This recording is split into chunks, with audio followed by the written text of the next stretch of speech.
Good morning and welcome সবাইকে প্রকৃতির মাঝে। আজকে মাঠে যাচ্ছিলাম, তাই ভাবলাম আজকে তোমাদের মাঠটা একটু ঘুরিয়ে দেখাই। এখন ধানের সিজন চলছে, তাই দেখতেই পাচ্ছ দুপাশে কিন্তু সব ক্ষেতে এখন ধান লাগানো হয়েছে।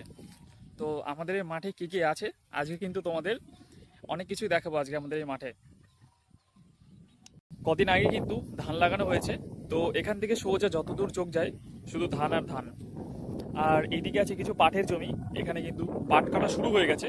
পাট কেটে কিন্তু পাট বাছাও শুরু হয়ে গেছে। আর এদিকেও কিন্তু রয়েছে প্রচুর ধানের জমি, যেহেতু এখন ধানের মৌসুম চলছে। এদিকে কিন্তু শুধুই ধান আর ধান। দুদিন ধরে খুব বৃষ্টি হচ্ছে, তাই মাঠে কিন্তু এখন প্রচুর কাদা। এটা হচ্ছে আল, আর আলে কিন্তু প্রচুর কাদায়, কাদার ভেতর দিয়ে কিন্তু আমাদের হেঁটে যেতে হয়। আমাদের মাঠে চলে এসেছি, তো এখন আমি আমাদের মাঠে দাঁড়িয়ে আছি।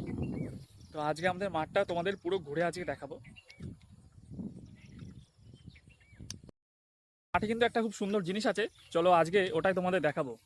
তো যেহেতু এখন বর্ষাকাল চলছে, তো বর্ষাকালের ওয়েদার তোমরা বুঝতেই পারছো কত সুন্দর, ঠান্ডা হাওয়া দিচ্ছে। আর চারিদিকটা কিন্তু একদম সবুজ। প্রচুর মেঘ করেছে, যখন তখন কিন্তু বৃষ্টি চলে আসতে পারে। তো তোমাদের একটা দারুণ জিনিস আজকে আমি দেখাবো। এটা কিন্তু বিরাট বড় পেয়ারা গাছ রয়েছে। তো এই পেয়ারা গাছে কিন্তু এবছর প্রচুর পেয়ারা হয়েছিল। পেয়ারা এখন বেশি নেই, এখন কিন্তু শেষের দিকে। সকালবেলা আজকে মাঠে এসে মনটা ভালো হয়ে গেল, কারণ এত সুন্দর ওয়েদার।